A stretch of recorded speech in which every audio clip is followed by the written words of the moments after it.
Hello students, welcome to my YouTube channel mathematics world. तो friends, जैसा कि आप सभी जानते हैं, हमारी मैट्रिक्स जो क्लास 12th का आपका 3rd चैप्टर है, उसकी मैं videos back to back upload कर रहा हूं। ठीक है, तो ये उसी का पार्ट नंबर 2 है। ठीक है, तो वीडियो अच्छी लगे लाइक करना, शेयर करना, कमेंट करके बताना वीडियो कैसी लगे और चैनल को सब्सक्राइब भी कर देना। साथ ही में बेल का आइकन को प्रेस भी कर देना, जिससे आने वाली वीडियो को नोटिफिकेशन आपको सबसे पहले मिल जाए। ठीक है, तो ये वीडियो का पार्ट नंबर 2 है। फर्स्ट पार्ट में हमने एक्सरसाइज फर्स्ट का पहला क्वेश्चन किया था और काफ़ी ज़्यादा बेसिक चीज़ें जाननी थी। तो इसमें हम कंप्लीट करेंगे एक्सरसाइज नंबर 3.1। ठीक है, आप सभी जानते हैं कि हम कंप्लीट कराएंगे 12th क्लास का कोर्स। ठीक है, तो इसलिए हमसे ज़्यादा से ज़्यादा स्टूडेंट जुड़े हैं। और जैसे कि आप सभी जानते हैं कि इस पर बीएससी वगैरह की वीडियोस और इंटरेस्टिंग ट्रिक्स वगैरह की वीडियोस भी अपलोड होती हैं, तो सभी लोग ज़्यादा से ज़्यादा जुड़ने की कोशिश करें। बीच में बीएससी फर्स्ट और सेकेंड और थर्ड ईयर की वीडियोज़ भी आती रहेंगी। ठीक है, चलिए वीडियो को स्टार्ट करते हैं।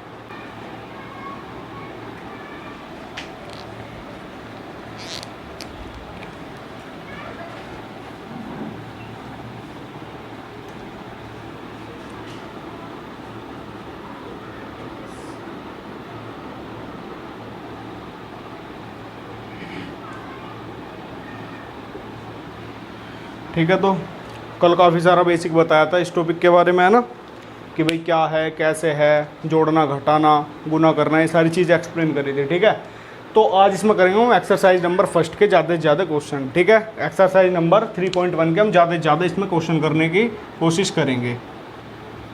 सिंपल है बिल्कुल, सबसे अच्छा चैप्टर है जो मार्क्स गेन कराता है। ठीक है, तो जिसमें देखो 3.1 का पहला क्वेश्चन आपका एटलीस्ट हो गया था, जिसमें बेसिक सी बात थी क्या कि अवयव की कोटि बताओ, अवयवों की संख्या बताओ और अवयव A13, इस तरीके से बहुत सारे आपको एलिमेंट दे रखे थे, उन अवयवों के बारे में बताओ। ठीक है, तो पहले तो हो गया था।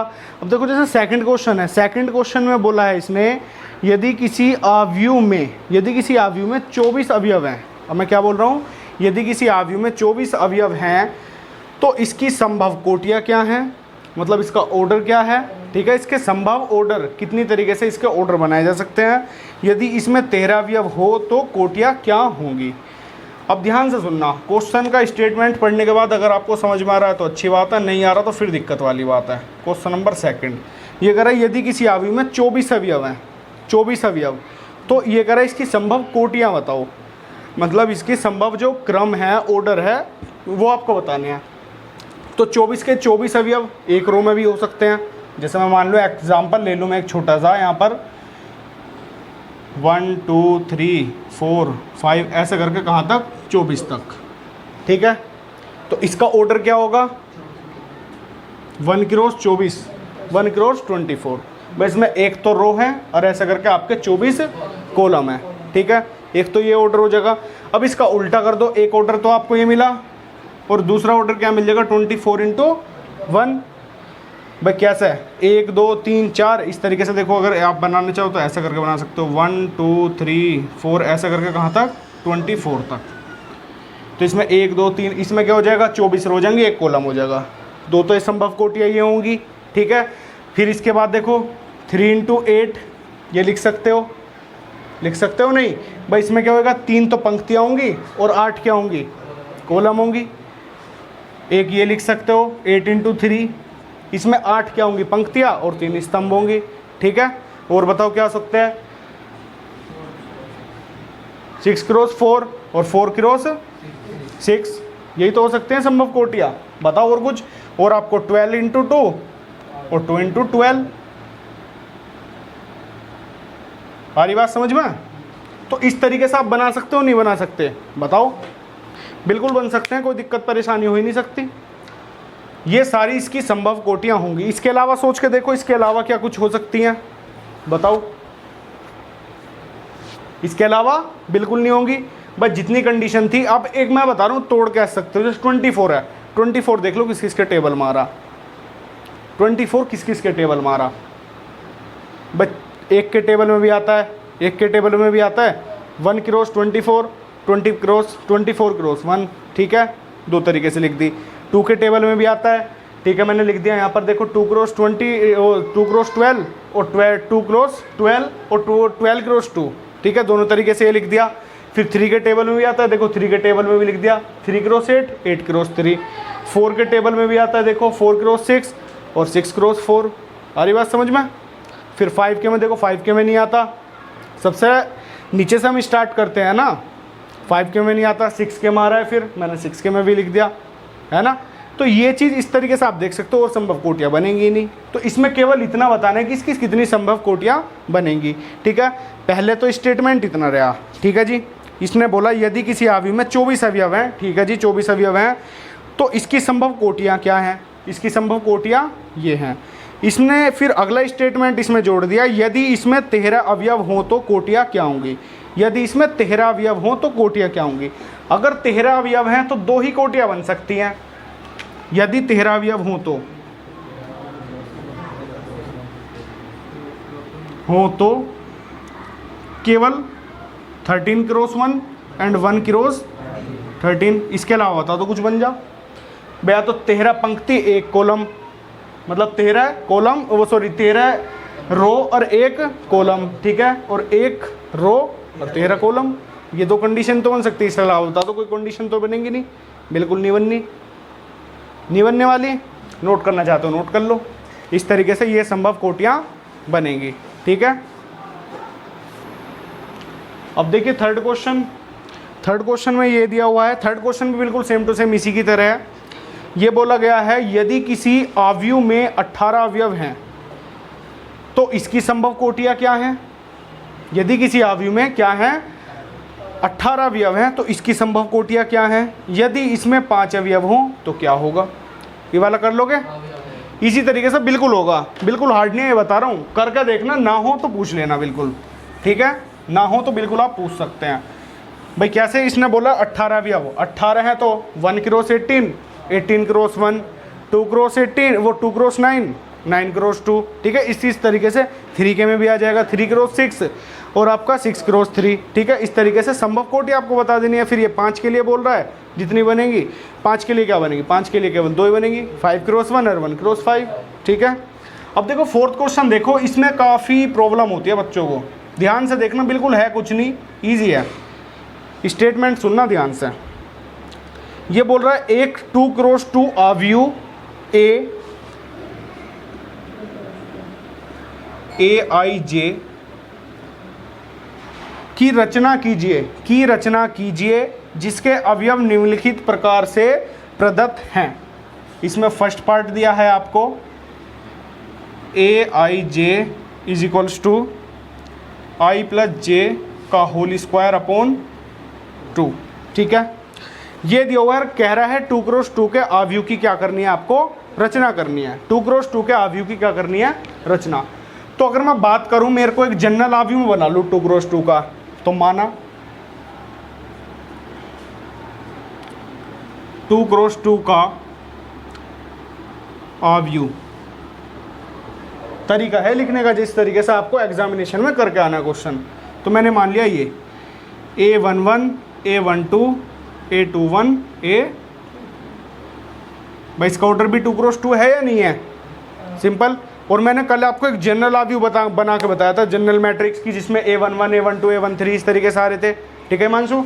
A11 A12 A21 A22, 2 cross 2 है, इसमें 2 ही पंक्ति हैं आपकी और 2 ही क्या है इसमें स्तंभ है।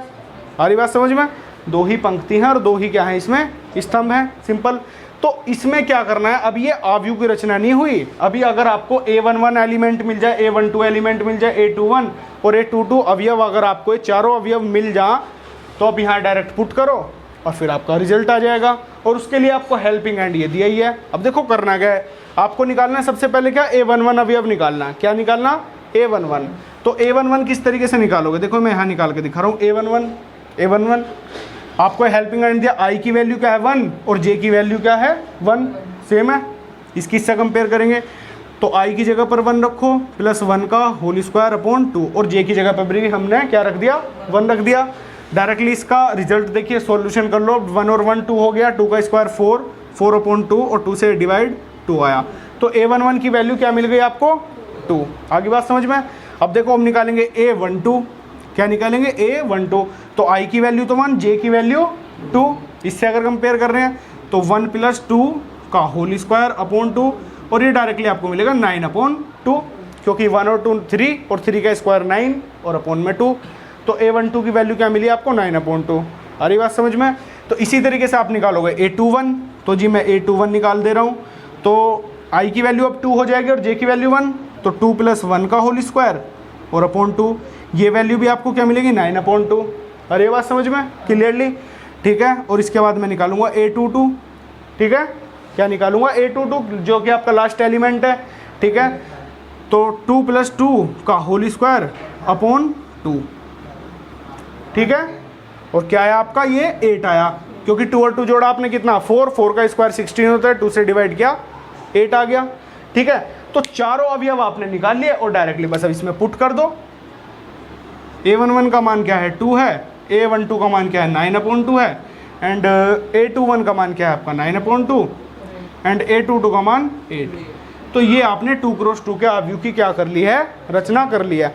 अब एक बात और कि मान लो यही क्वेश्चन दे देता और बोलता कि A3 3 × 3 के अवयव की रचना करो, क्या बोल रहा हूँ मैं कि एक 3 × 3 के अवयव की क्या करो, रचना करो, यही क्वेश्चन होता बिल्कुल पूरा, और क्वेश्चन में ये बदलाव होता कि 3 × 3 के अवयव की रचना करो। तो कैसे आपको ये मानना आना चाहिए, बस आ रही बात समझ में, ये मानना आना चाहिए 3 × 3 का मीनिंग क्या है कि इसमें 3 ही पंक्ति होंगी और 3 ही क्या होंगी, इसमें स्तंभ होंगी। तो 3 × 3 के अवयव की अगर आपको रचना करनी है तो ये क्या होगा A11, A12, A13, A21, A22 and A23, A31, A32, A33। और ये बात समझ में। देखो एक बात बताना चाहूँगा, कभी भी पेपर हार्ड नहीं होता। अगर आप कंसेप्ट सीख रहे हो तो बिल्कुल कभी कोई चीज़ हार्ड नहीं लग सकती। जैसे मैंने ये वाला क्वेश्चन अपने पास से मान लिया, भाई ऐसे आप मान सकते हो 4 × 4 का भी आपसे पेपर में पूछ लिया। मान लो इसी कंसेप्ट पर किसी एग्जामिनर को क्या बोल दूं मैं, अगर लॉन्ग क्वेश्चन बनाना हो, इसी कंसेप्ट पर आपको लॉन्ग क्वेश्चन बनाना हो, तो वो आपसे बोलेगा 4 × 4 की रचना करो, बोलेगा नहीं बोलेगा 4 × 4 की रचना करो। तो मतलब अभी क्या है, अभी आपको ने ये चारों अवयव निकाले, और जैसे 3 × 3 का पूछ ले तो फिर आपको 9 के 9 अवयव निकालने होंगे, इसी तरीके से, ठीक है मानसू, बात आ रही है समझ में। बिल्कुल शिवम, दिक्कत परेशानी किसी को पूरे बैच में बिल्कुल होनी चाहिए, है तो बता दो, बिल्कुल कोई दिक्कत वाली बात नहीं है, सारे अवयव आपको निकालने आने चाहिए। ये बात ध्यान रखना, पहला वाला जो होगा वो I की वैल्यू, दूसरे वाली J की वैल्यू, पहला वाला I की वैल्यू, दूसरी वाली J की वैल्यू, ठीक है। आगे बात समझ में, नोट कर लो फटाफट। फिर इसी में देखिए इसका सेकंड पार्ट देखिए, ये फर्स्ट पार्ट था, स्टेटमेंट वही है। देखिए इसका सेकंड पार्ट क्या है, इसमें AIJ बराबर क्या दिया है I/J। जैसे आपको ये हेल्पिंग हैंड दिया है, तो दूसरा जो क्वेश्चन है उसमें क्या दिया है आपको, AIJ बराबर क्या दिया है आपको I/J। कर लोगे सभी, बट 2 × 2 का है, I की वैल्यू 1, J की वैल्यू 1, 1/1। अगर आपको पहले एलिमेंट चाहिए तो I की वैल्यू 1, J की वैल्यू 1, 1/1 1 मिलेगा। तो A11 क्या मिल गया 1, यहाँ पुट करना 1, ठीक है। A12 चाहिए आपको, I की वैल्यू 1, J की वैल्यू 2, तो 1/2 मिल गया ये वाला अवयव, ठीक है। और यहाँ पर देखो I की वैल्यू 2, J की वैल्यू 1, तो I की वैल्यू 2 रखोगे, J की वैल्यू 1 रखोगे तो 2 मिल जाएगा आपको डायरेक्टली, ठीक है। A22 चाहिए तो आप क्या 2 वैल्यू यहाँ रखोगे, 2 वैल्यू यहाँ रखोगे, 2/2 1 मिलेगा, तो ये वाला अवयव भी क्या मिल जाएगा 1, सिंपल हो जाएंगे, ठीक है। इसका थर्ड पार्ट भी और सेकंड पार्ट भी आपको इसी तरीके से ट्राई करना, नहीं होता तो पूछ लेना, बिल्कुल कोई दिक्कत परेशानी वाली बात नहीं है, ठीक है। देखो अब देखना इसका आप 5th क्वेश्चन, एक्सरसाइज नंबर 3.1 का ही 5th क्वेश्चन देखो। ये बोल रहा है एक 3 × 4 अवयव की रचना करो। यहाँ क्या ऑर्डर बदल दिया, केवल क्या बदला है, ऑर्डर बदला और कुछ नहीं बदला, जैसा मैंने अभी ये क्वेश्चन अपने पास से लिया था, ठीक है। मैं इसे रफ कर रहा हूँ अभी।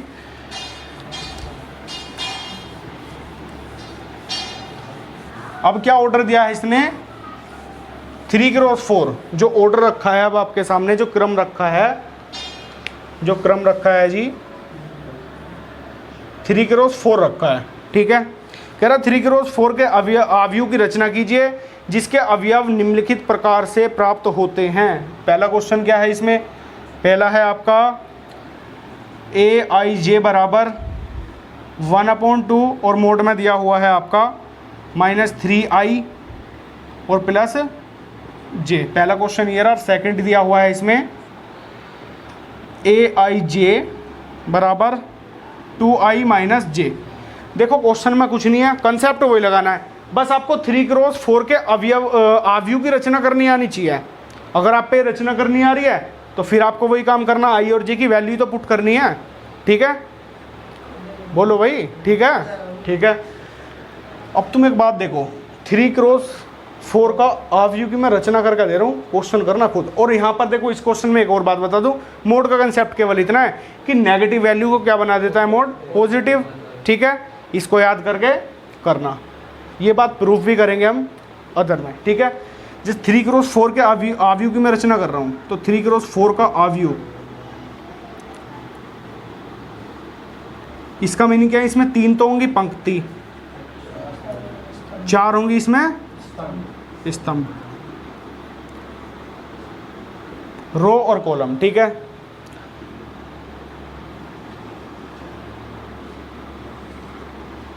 कितनी पंक्तियां इसमें, 3 पंक्ति, तो 1 2 3 3 बने। ठीक है, A11 A12 A13 A14, क्योंकि 4 क्या है इसमें स्तंभ हैं, A21 A22 A23 A24 A31 A32 A33 A34। देखो अब इसका ऑर्डर, अगर आपसे कोई इसका ऑर्डर पूछे क्या बोलोगे, 3x बोलोगे, नहीं बोलोगे, क्योंकि इसमें 3 तो पंक्तियां ऐसे, ठीक है, और 4 स्तंभ है, 1 2 3 4। सिंपल, कोई दिक्कत परेशानी होनी नहीं चाहिए। ये अवयव आपको निकालने हैं, A11 निकालना है, A12 निकालना है, A13 A14 A21 A22 A23 A24 A31 A32 A33 A34। ये अवयव आप यहाँ रखोगे, आई और जे की वैल्यूज आपको दी हुई है नीचे। क्यों मानसो, रमन बताओ, कर लोगे कंप्लीट इस क्वेश्चन को? तो करना, इसे नोट कर लो फिलहाल, जैसा भी है थोड़ा बहुत करके देखना जरूर। देखिए भाई क्वेश्चन नंबर 6 देखो, ये था आपका क्वेश्चन नंबर 5 था हैं। अब देखो क्वेश्चन नंबर 6, यहाँ से क्वेश्चन आने के चांसेस होते हैं सबसे ज़्यादा पेपर में। 2 नंबर के क्वेश्चन ऐसे बनते जरूर हैं, कभी भी आप देखना। ये था आपका क्वेश्चन नंबर 5। अब जो क्वेश्चन नंबर 6 है, यहाँ से 2 नंबर का पक्का एक बार क्वेश्चन, मतलब हर बार ये आता है। ठीक है, तो इसे ध्यान से सुनना, जो मैं इसका स्टेटमेंट पढ़ूंगा ध्यान से देखना और क्वेश्चन को भी। देखिए जी, क्वेश्चन ये दिया हुआ है, निम्नलिखित समीकरणों से एक्स वाई तथा जेड के मान ज्ञात करो। ठीक है, एक्स वाई तथा जेड के मान ज्ञात करो। तो क्वेश्चन नंबर कौन सा है ये, क्वेश्चन है आपका 6 का पहला पार्ट देखो। तो हमें क्या करने हैं, एक्स वाई और जेड के मान ज्ञात करने हैं,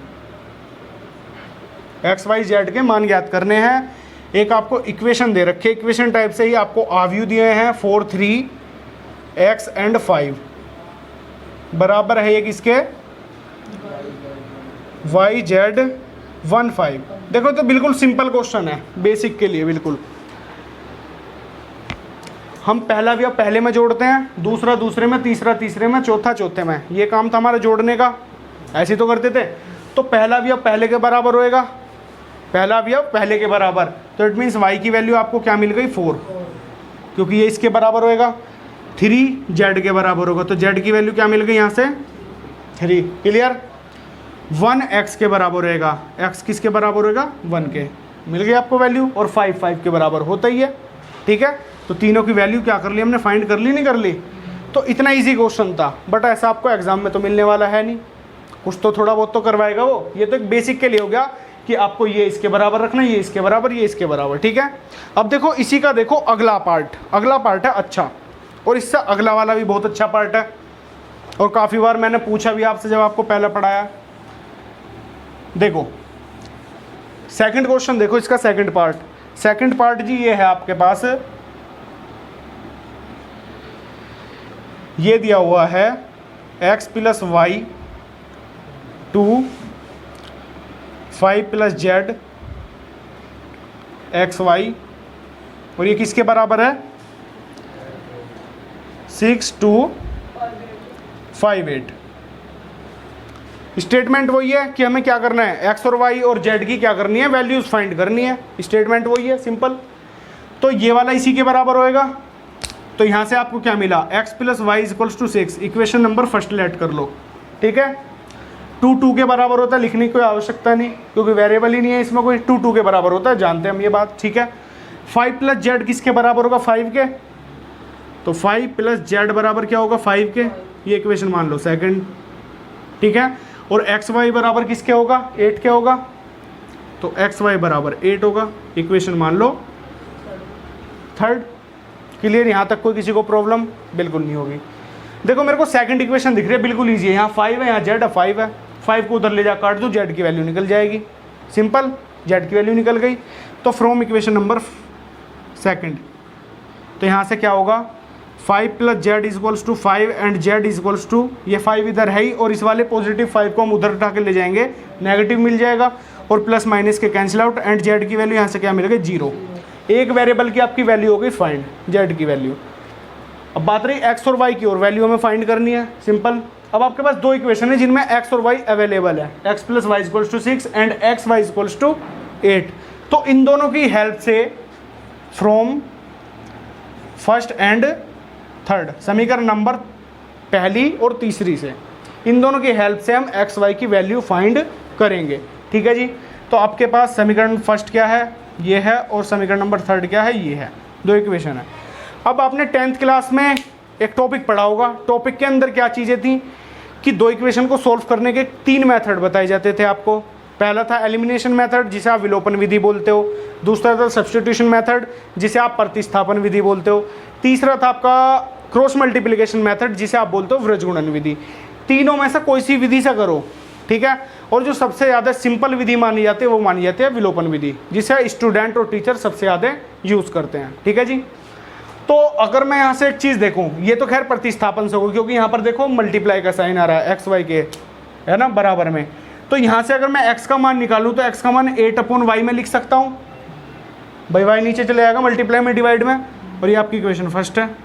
पुट इन फर्स्ट, अगर x की वैल्यू 8/y हम पुट कर दें कहाँ पर 1 में, इक्वेशन नंबर 1 में पुट कर दें, तो आपकी क्या x और y की दोनों की वैल्यू निकलेंगी। इससे क्या बेनिफिट होगा ये देखना, x का मान 8/y हम यहाँ पुट कर रहे हैं, ठीक है जी, 1 में। तो यहाँ देखना 8/y x की जगह पर रख दिया, plus y is equals to 6, ये कंडीशन बन गई। अब देखो जो ये आपकी पूरी इक्वेशन है, ये आपकी x तो इसमें नेगलेक्ट हो गया, पूरी इक्वेशन किस में बन गई y में, पूरी इक्वेशन y में बन गई भाई। अब y में बनने के बाद सिंपल सोल्व हो जाएगी। इसके नीचे 1 मान के ले लो, एलसीएम ले लोगे भाई, 1 मान के इसके नीचे अगर मैं एलसीएम लेता हूँ तो यहाँ मेरे को मिलता है y एलसीएम आ जाएगा, इसकी इधर मल्टीप्लाई, इसकी इधर मल्टीप्लाई, तो 8 plus Y square is equals to 6, इसके नीचे 1 मानो, क्रॉस मल्टीपल हो जाएगा, इसकी इसमें मल्टीप्लाई। तो फाइनल आपको जो रिजल्ट मिलेगा वो ये मिलेगा क्लियरली, 8 प्लस वाई स्क्वायर और इधर मल्टीप्लाई करोगे is equals to 6y, Y की इधर 1 की इधर, ठीक है। तो डायरेक्टली जो आपको रिजल्ट मिलेगा इसे एक सिस्टमेटिक ढंग में लिख दो, ऐसे यहाँ मैं लिख रहा हूँ इसे, वाई स्क्वायर माइनस 6y और प्लस का 8 है ही, और बराबर में 0, ये इक्वेशन मिल गई आपको। ये कैसी इक्वेशन मिली, ये मिली आपको क्वाड्रेटिक इक्वेशन। कैसी, क्वाड्रेटिक, द्विघात समीकरण। तो इट मीन्स y की क्या वैल्यू मिलेंगी, इसमें 2 वैल्यू मिलेंगी आपको, मिलेंगी नहीं, क्योंकि y की हाईएस्ट पावर देखो क्या है, y की हाईएस्ट पावर है 2, तो y की 2 वैल्यू मिलेंगी। इट मीन्स y की 2 वैल्यू मिलेंगी तो आपको x की भी 2 वैल्यू मिलेंगी। जैसे y की वैल्यू लेट कर लो, मान लो y की वैल्यू आपको 2 मिली, एक 1 और एक 2, तो जब आप y बराबर 1 यहाँ रखोगे तो x की वैल्यू 8 मिली, और जब y बराबर 2 यहाँ रखोगे तो x की वैल्यू 4 मिली। आ रही बात समझ में। तो यही काम हमें करना, बस आपको इसके फैक्टर करने आने चाहिए, ये भी आपका 10वीं क्लास का काम था। आ रही बात समझ में कि आप पे द्विघात समीकरण सोल्व करने आनी चाहिए। अब देखो उसका भी आपका समीकरण का एक फॉर्मूला था, द्विघात समीकरण का कौन सा, धराचार्य फॉर्मूला। अगर आप पे समीकरण सोल्व नहीं हो रही है, सिंपल इसके फैक्टर हो जाएंगे, सिंपल इसके फैक्टर हो जाएंगे। देख लो भाई 8 के ऐसे फैक्टर मुझे करने हैं, 8 के ऐसे फैक्टर जो जुड़कर कितने आ जा 6y, और मल्टीप्लाई करने पर कितने आ जा 8 आ जा, हो जाएंगे। 4 गुना 2 8 होते हैं भाई, देखो 4 गुना 2 क्या होते हैं 8, और 4 में अगर 2 जोड़ोगे तो 6। इट मीन्स हमारा दोनों काम हो रहा है, मल्टीप्लाई करने पर 8 भी आ रहा है, जोड़ने पर यहाँ देखो जोड़ने पर क्या हमारा 6 भी आ रहा है। तो इसके क्या फैक्टर होंगे 4 और 2, ठीक है। अब इसे लिखने का तरीका देखो क्या है, वाई स्क्वायर माइनस, इसे मैं लिखूंगा 4 + 2 और y आपका बाहर है, और plus 8 is equals to 0। Final Y square बाहर माइनस है, इससे पहले आप y के अंदर मल्टीप्लाई करो 4y और प्लस 2y और plus 8 is equals to 0। Clear. Y square minus के अंदर मल्टीप्लाई करो -4y और यहाँ पर हो गया -2y और प्लस 8 इज इक्वल्स टू 0। ठीक है, इन दोनों में कॉमन ले लोगे। कॉमन कैसे लेते हैं, देखो यहाँ y कॉमन आ गया y -4। ठीक है, माइनस यहाँ 2 कॉमन आ गया y -4। That's final. देखो कि आपके दोनों ब्रैकेट क्या आ गए, सेम आ गए हैं। दोनों ब्रैकेट अगर सेम नहीं आ रहे तो दिक्कत वाली बात है, सेम आ रहे तो दिक्कत वाली कोई बात ही नहीं है, और बराबर में आपका 0 है। ठीक है, तो यहाँ देखो ये दोनों ब्रैकेट कॉमन है, y -4 कॉमन आ गया और y -2 इज इक्वल्स टू 0। तो यहाँ से अगर मैं y -4 को 0 के बराबर रखता हूँ तो y की वैल्यू एक बार आपको 4 मिलेगी, और y -2 को अगर मैं 0 के बराबर रखता हूँ तो y की वैल्यू यहाँ से क्या मिलेगी मेरे को, 2। अगली बात समझ में। तो आपकी देखो y की 2 वैल्यूज फाइंड हुई हैं। अभी एक काम हो रहा है कि आपको x की 2 वैल्यूज और फाइंड करनी है। तो अगर आप ये y की, जैसे y बराबर 4 आपने यहाँ रखा तो x के बराबर कितना मिला, 2 मिलेगा। यहाँ मैं रख रहा हूँ, ये सबसे ईजी मुझे दिख रहा है ना, ये चीज़ मुझे सबसे ज़्यादा ईजी दिख रही है, इसमें x और y दोनों अवेलेबल हैं। ठीक है, तो जब मैं y बराबर जब मैं 2 रखता हूँ, y बराबर 2 रखने पर y बराबर 2 रख रहा हूँ तो x की वैल्यू क्या मिल रही है, 4। और जब मैं y बराबर कितना रखता हूँ, 4, y बराबर जब मैं 4 रखता हूँ तो x बराबर कितना मिल रहा है, 2। तो इट मीन्स y और x की वैल्यू ये रही, y और x की वैल्यू ये रही, दोनों हमने फाइंड कर ली। आ रही बात समझ में। अब इस चीज़, ये क्वेश्चन आपका पूरा फिनिश हो गया, यहाँ क्वेश्चन हो गया पूरा फिनिश। आ रही बात समझ में। अब देखो ये अगर आपको चेक करना है कि सही हुआ या गलत हुआ, कि हमारा क्वेश्चन कहीं गलत तो नहीं हो गया, एक्स वाई की वैल्यू गलत तो नहीं निकल गई है ना, तो इसमें आप क्या कर सकते हो, देखो आपके पास तीनों वैल्यूज़ हैं। जेड की तो आपकी सिंगल 0 ही आई थी, ठीक है, आपकी वाई की 2 है, एक्स की 4 है। ये वैल्यूज़ आप यहाँ रख के देख लो LHS में, अगर RHS के बराबर आ जा तो सही है, अन्यथा गलत है। जैसे मैं रखूँ इसमें, देखो ये चीज़ मैं यहीं प्रूफ करके दिखा रहा हूँ, छोटी सी जगह इधर देखो, x + y है तो 2 + 4 लिख दूँ, है 6। देखो फिर क्या है आपका 2 है, 2 एज इट इज लिखो। फिर आपका क्या है 5 + z, z की वैल्यू क्या 0 है, निकल लिया आपने अभी ये, ठीक है, तो ये भी आपका क्या 5 आ गया। और x × y है तो इन दोनों की मल्टीप्लाई करो, क्या आएगा 8। तो क्या ये इसके बराबर नहीं आ रही, दोनों बराबर नहीं आ रहे, बराबर आ रहे हैं। तो इट मीन्स आपकी x और y की वैल्यू सही है। अगर आप ये वाली वैल्यूज रखना चाहो ये भी रख दो, ये इनसे भी सेम ही बात है।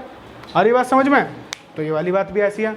तो क्वेश्चन देखो थोड़ा सा बड़ा बेशक है, पर इस टाइप के क्वेश्चन 2 नंबर में काफ़ी बार पूछे गए हैं, ठीक है, तो इसलिए नोट कर लो फटाफट। अगला क्वेश्चन भी करेंगे, अगले में बहुत अच्छी चीज़ें हैं। देखिए इसका थर्ड पार्ट देखो, क्वेश्चन ये वाला एटलीस्ट कंप्लीट हो गया है बिल्कुल, इसे मैं रफ कर रहा हूँ, ठीक है, नोट हो गया होगा आप सभी का।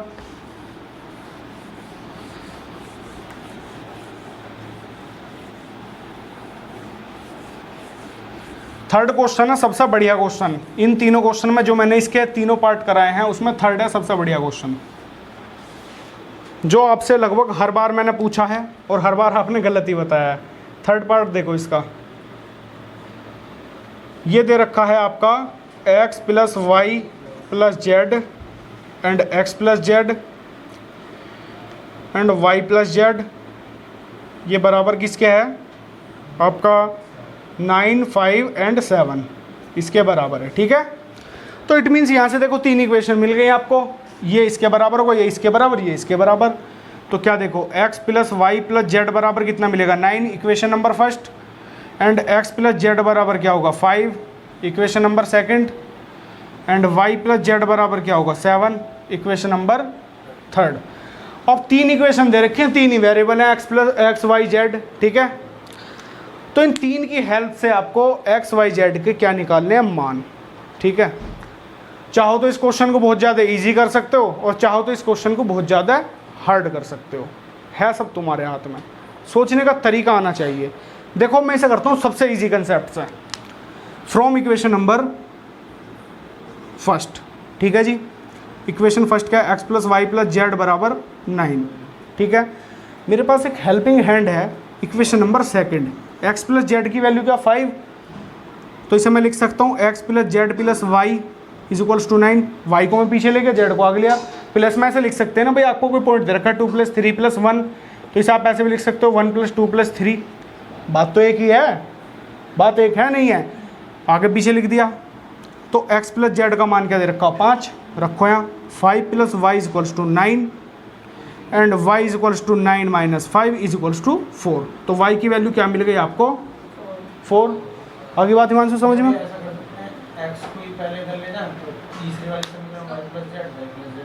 ऐसा कर लो, ऐसा कर लो।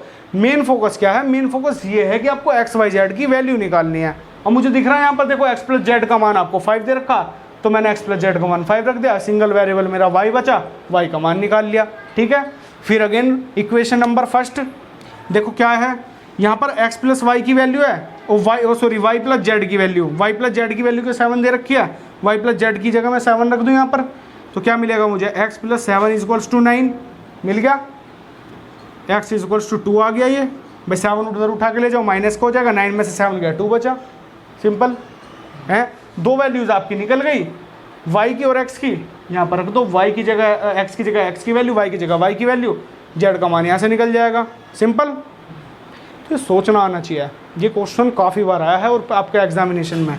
मैं रख दूँ यहाँ पर देखो, यहाँ अगर मैं रखता हूँ तो x की वैल्यू कितनी है मेरे पास 2 प्लस y की वैल्यू कितनी है मेरे पास 4 और plus z is equals to 9, यहाँ 6 मिलेगा, plus z is equals to 9, z is equals to 9 minus 6 3। तीनों वैल्यूज़ आपकी निकल गई, सिंपल ही निकल गई। प्रूफ करना है तो देखो x plus y plus z बराबर 9 दे रखा है, तो 2 प्लस 4 प्लस 3 जोड़ लो, कितना 9 ही आएगा आपका। तो LHS बराबर RHS, इस तरीके से आप प्रूफ भी हो जाओगे कि हाँ हमारा क्वेश्चन सही है गलत है। ठीक है, तो ये था क्वेश्चन नंबर 3। बताओ कैसा लग रहा, मज़ा आ रहा है? बिल्कुल करो नोट फटाफट। देखो जी अब क्वेश्चन नंबर 7 देख लो, 7 में बिल्कुल यही है। 7 का स्टेटमेंट मैं पढ़ रहा हूँ, ये दे रखा है समीकरण a माइनस बी आव्यू की फॉर्म में दे रखा है। देखिए समीकरण आपको ये दे रखी है a minus b and 2a minus b 2a plus c और आपका 3c प्लस डी, ये बराबर कितना है -1513। इसमें आपको क्या करना है, से ए बी सी तथा डी के मान ज्ञात करो। है वही बात कि ये इसके बराबर रखो, ये इसके बराबर रखो, ये इसके बराबर रखो, ये इसके बराबर रखो, 4 इक्वेशन बनेंगी। 4 इक्वेशन से आपको 4 वेरिएबल जो ए बी सी डी हैं उनके मान ज्ञात करने हैं, सिंपली उनकी वैल्यू फाइंड करनी है। कर लोगे वाला क्वेश्चन, करके देखना। ये इसके बराबर रखोगे इक्वेशन बन जाएगी, और 2a प्लस सी इसके बराबर रखोगे 5 के इक्वेशन नंबर 2, ये इसके बराबर रखो इक्वेशन नंबर 3, ये इसके बराबर रखो इक्वेशन नंबर 4। अगर थोड़ा सा मैं हिंट दूं, थोड़ा सा पर्सनल हिंट, तो देखो ये सबसे इजी है। देखो 2a minus b equals to 0 है थर्ड इक्वेशन, तो यहाँ से अगर मैं b की वैल्यू निकालूं, भाई ये बनेगा मेरा third equation 2a minus b equals to 0। तो यहाँ से b की वैल्यू निकालूं तो 2a आएगी, है वो आप रख देना इसमें, b की वैल्यू 2a इसमें रखोगे तो सिंपल एक वेरिएबल बन जाएगी ना a में, तो a की वैल्यू निकल जाएगी, फिर a का मान b में इस वाली इक्वेशन में रख देना, b का निकल गया। दोनों इक्वेशन में फिर a का मान यहाँ रख देना, c का निकल जाएगा, c का निकलने के बाद c का यहाँ रख देना, d का निकल जाएगा। करना कुछ नहीं है, इक्वेशन सोल्व भी करनी है, ट्राई करना, ना हो पूछना बेझिझक, ठीक है। देखो जी अगला question, 8th question. 8th question से बताने से पहले एक चीज़ मैं आपको बताऊं कि अभी आपको आव्यूह के प्रकार और लिखने हैं कि वर्ग आव्यूह, विकर्ण आव्यूह, आयताकार आव्यूह, पंक्ति आव्यूह, स्तंभ आव्यूह, ठीक है। इतने सारे आव्यूह की आपको डेफिनेशन वगैरह मैं लिखवाऊंगा बिल्कुल सिंपल लैंग्वेज में। बुक की लैंग्वेज शायद हो सकता है आपको समझ में ना आए, बट जिस लैंग्वेज में लिखूंगा उस तरीके से फॉलो करना। मैं मतलब मिनिमम बात ये बता रहा हूँ कि आपको ये पता होना चाहिए कि ये क्या है, वर्ग आव्यूह है क्या, आयताकार आव्यूह है क्या, पंक्ति आव्यूह है क्या, स्तंभ आव्यूह है क्या। ये वाला क्वेश्चन उसी पर बेस्ड है। तो अगला जो पार्ट आएगा वीडियो का उसमें आपको क्या मिलेगा, आव्यूह के सभी प्रकार मिलेंगे, ठीक है। देखो 8th क्वेश्चन फिर भी मैं पढ़ रहा हूँ, ये दे रखा है a बराबर aij m क्रॉस n एक वर्ग आव्यूह है तो यदि 4 ऑप्शन दे दिए, ये एक तो ये दिया है, एक ये दिया है, और जी आपका m बराबर n दिया है, और चौथा ऑप्शन दिया है इनमें से कोई नहीं। अब वर्ग आव्यूह की एक पहचान होती है, जैसे वर्ग की होती है कि वर्ग की क्या होती है, चारों भुजा बराबर होती हैं, स्क्वायर की चारों साइड क्या होती हैं, बराबर।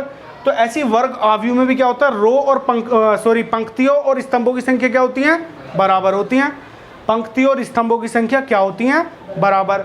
तो मैंने बताया था m तो रिप्रेजेंट करता है पंक्तियों को और n करता है स्तंभों को, तो तीसरा ऑप्शन इसका राइट होगा। रो और पंक्तियों की संख्या मतलब रो और स्तंभों की संख्या किस में बराबर है, m बराबर n में, तो तीसरा ऑप्शन इसका राइट होगा। समझ रहे हो, ऐसे क्वेश्चन आते हैं कॉम्पिटिशन में आपके डायरेक्ट इस तरीके से, ठीक है। तो ये था आपका क्वेश्चन नंबर 8 आ ही गया होगा, ठीक है। अब देखिए नोवा क्वेश्चन, नोवा क्वेश्चन भी बिल्कुल इजी क्वेश्चन है, ये कंप्लीट ही कर रहे हैं आप एक्सरसाइज, ठीक है। नोवे क्वेश्चन का अगर मैं स्टेटमेंट पढ़ूं तो ये दे रखा है आपको, x तथा y के प्रदत्त किन मानों के लिए आव्यूह के निम्नलिखित युग्म समान हैं। इट मीन्स ये आपको देखो a, b, c और d चार ऑप्शन दिए हैं, चार ऑप्शन दिए हैं, ये वैल्यूज आप यहाँ पुट कर देखना, जो अगर ये दोनों आव्यूह बराबर आ गए तो वही वैल्यू इनके लिए समान है, वही वैल्यू सही है। समझ रहे हो, ठीक है, करके देखना। लास्ट क्वेश्चन है, लास्ट आपका इजी है बिल्कुल, ठीक है। तो पूरी एक्सरसाइज एटलीस्ट आपकी फिनिश सी हो ही गई है, ठीक है। अगली बात करेंगे पार्ट नंबर 3 में, उसमें आव्यूह के आपको प्रकार बताएंगे, ठीक है, और एक्सरसाइज के क्वेश्चन भी करेंगे।